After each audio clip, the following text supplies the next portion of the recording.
The cities are no longer habitable. A boy named Marco has been living in the forest with his father since he was little to help him survive the dangers of the outside world. His father gives him a gun and tries to teach him how to protect himself. But Marco is too small and doesn't have the strength to pull back the slide. When the weapon slips from his hands and falls to the ground, he nervously looks at his father. Although they depend on each other to survive, his father is a man of few words who rarely interacts with Marco. He seems indifferent to Marco's growth, which makes the boy feel isolated and alone.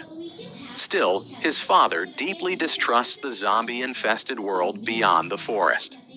Until Marco can properly defend himself, he forbids him from leaving their safe shelter. Marco is full of curiosity about the outside world. Every time he goes to fetch water, he carves a mark on a tree next to the riverbank, gradually extending his trail further into the unknown.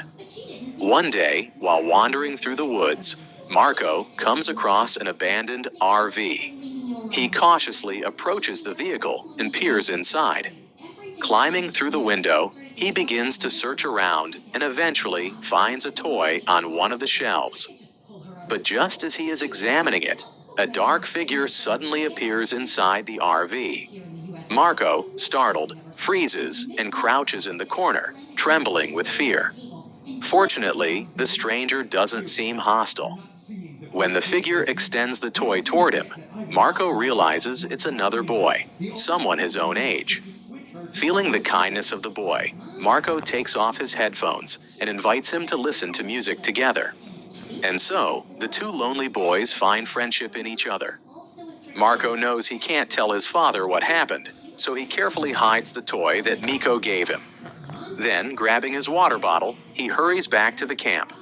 However, he has been gone for too long. His father is furious and yells at Marco so harshly that the chestnuts he had collected spill all over the floor. Assuming Marco had only been gathering chestnuts, his father lets it go and doesn't press further. After that, Marco begins visiting the RV frequently and learns that Miko lives there with his mother. Unlike Marco's distant and cold father, Miko's mother often warmly hugs him. Inspired by this, Marco tries to do the same when he returns to the camp. He wraps his arms around his father, imitating Miko's mother, but his father pushes him away immediately.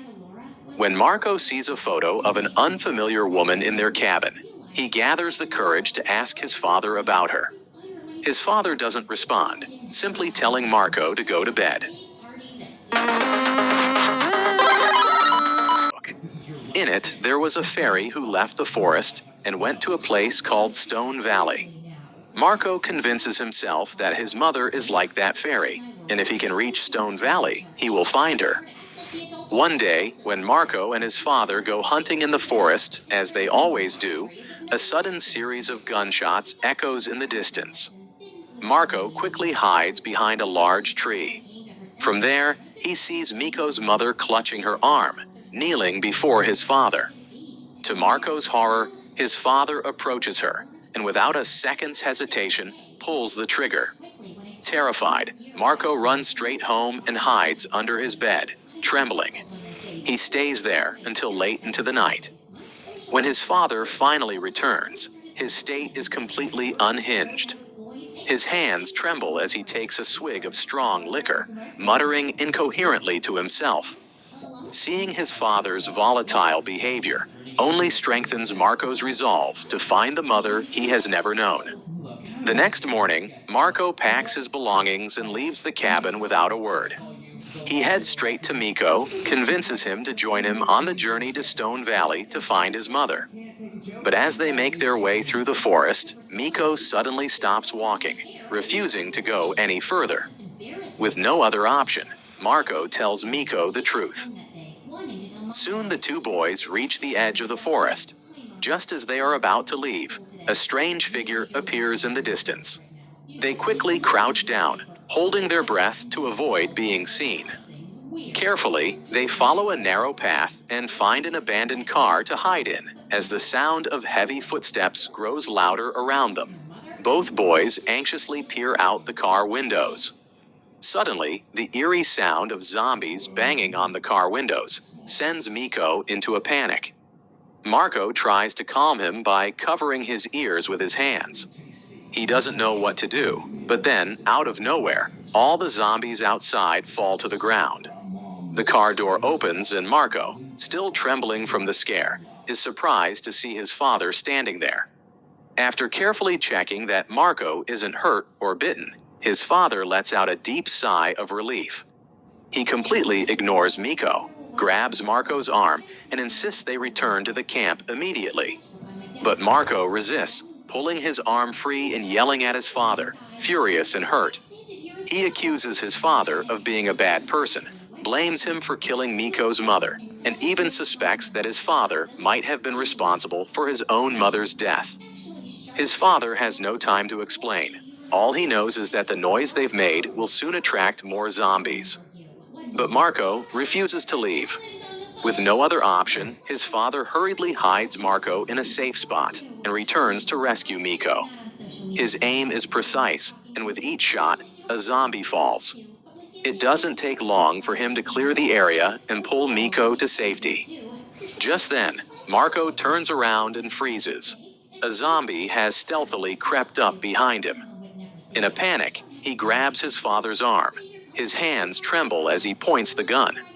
The sudden shot startles his father, who without hesitation runs toward Marco.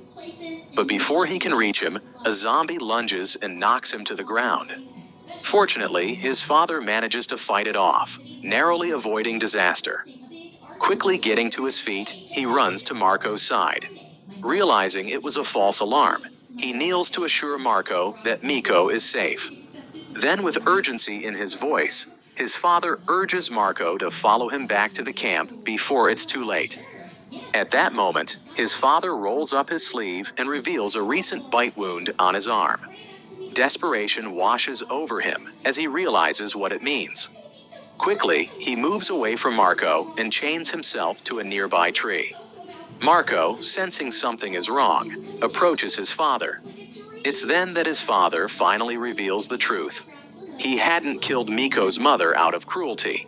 She had already been bitten, and ending her suffering was the only way to save her. Marco hugs his father tightly. His father wants nothing more than to hug his son back, but he doesn't want to risk infecting him. He knows his time is running out. Soon he will transform into a bloodthirsty zombie. With a heavy heart, he urges Marco to leave while he still can. Marco, holding back tears, follows his father's orders.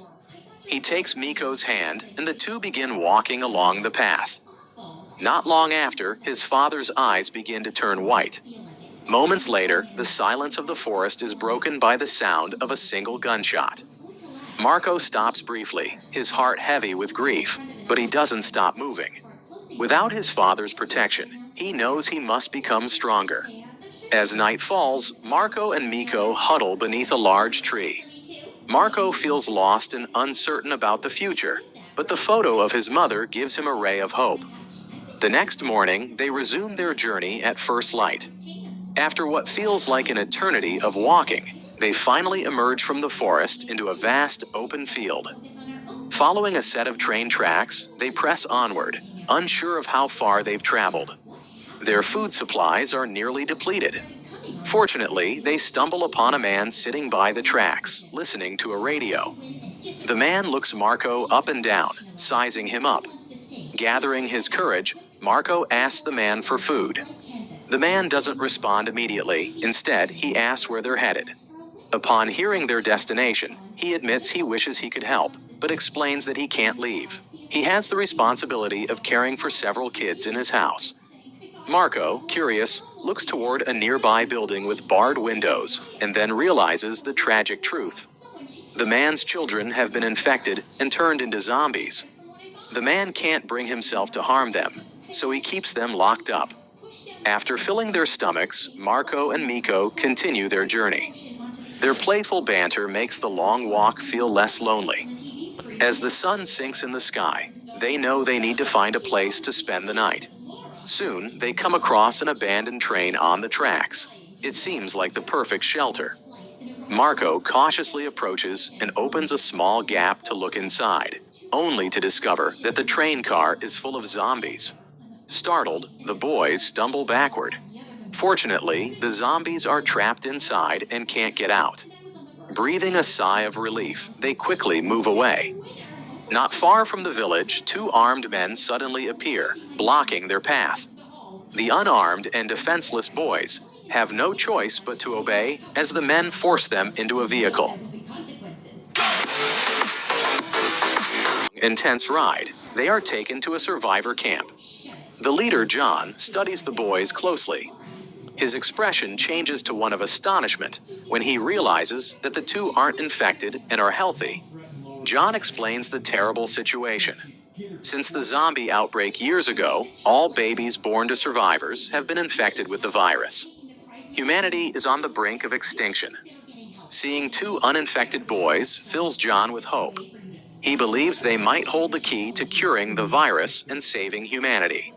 However, compared to the naive and calm Miko, Marco is much harder to control. This doesn't sit well with John, who ultimately gives the order to get rid of Marco.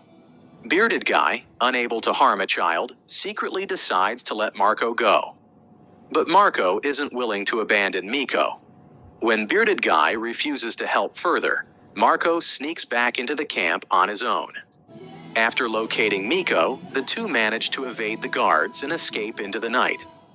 The next morning, John discovers that the boys have disappeared. Enraged, he doesn't hesitate to shoot Bearded Guy in the head as punishment for his betrayal. Meanwhile, Marco and Miko have no idea how far they've run. Miko begins to moan for water. Frustrated and overwhelmed, Marco yells at him, complaining that he should have left Miko behind.